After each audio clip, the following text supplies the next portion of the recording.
And welcome back to Life Leadership with Alex Urbina, right here in your hometown station, AM 1220 KHTS. We want you to participate today. So if you want to call in at 661-298 KHTS. That's 661-298-5487.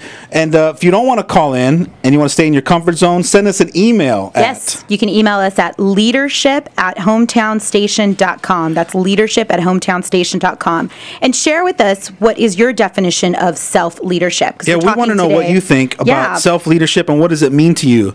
One of the distinctions that I think about self-leadership obviously goes back to victim perspective versus responsible perspective. Absolutely. For me, I remember that first learning this as a concept was huge, and I struggled with it, and still today, at times, I catch myself, wanting to be looking through the victim perspective and blame other people, and you got to catch yourself as a constant thing. You got to catch yourself and say, wait a minute.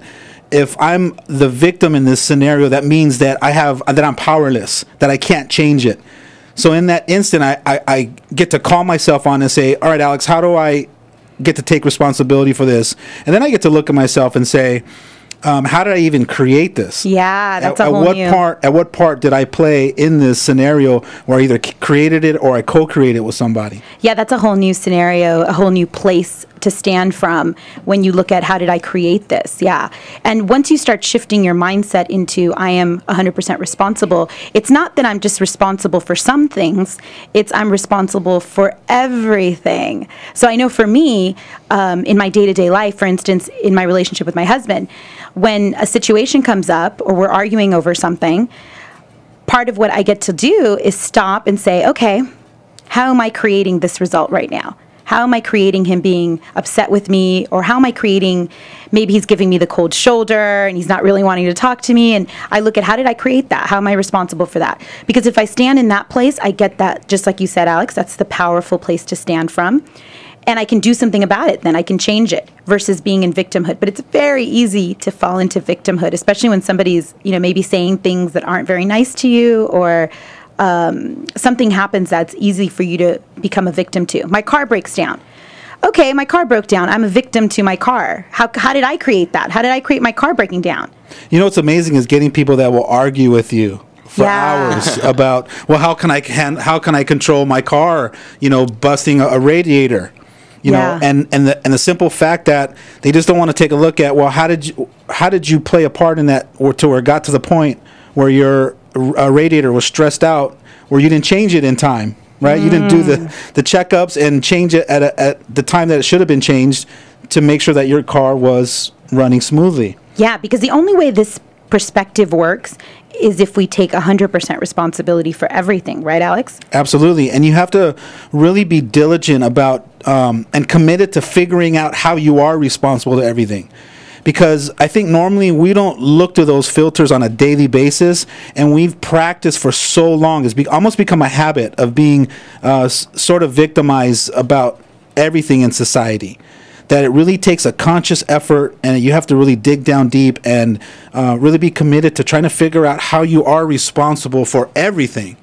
And it's quite a game. Yeah. It's quite a game. In fact, when I do one-on-one coaching with people, it's one of the first steps that I do. And a lot of times I'll give homework out. And some of your homework is, okay, for the next 7 days, I want you to look at some of the scenarios that pops up in your life, some of the life events. Yes. And look at how I created that, or how did I play a part in that I caused it. And it's tough. It's some tough work. You really got to be honest with yourself. You really got to be willing to shift and filter through all that stuff and really try to find the answers. But the beauty of it is that once you get it, and it takes constant practice. I know with me it takes consistently re-examining my life and saying, okay, how am I responsible for this? How am I creating this? But two things really open up for me when I do stand that way. One is I get to be responsible for all the amazing, great things that are happening in my life too. Isn't that means, awesome? Yeah, that means it's not just the car breaking down that's, that I created, but it's also the new house we bought this year, the partnerships I'm creating, the clients I have. All of that is under the umbrella of I created it, I'm responsible. So I get to celebrate that too. And then secondly, I feel powerful. So even when something doesn't go my way and I want to fall into victimhood, as long as I remember, okay, I created this and therefore can create something new, then I can shift into what can I do about it. So I'm not stuck with the result. I'm like, okay, so if I'm responsible, let's just create a new scenario. Let's create something new. Yeah. Yeah, and here's something that obviously through this practice, there's another word, a distinct word called fault that a lot of people will bring up.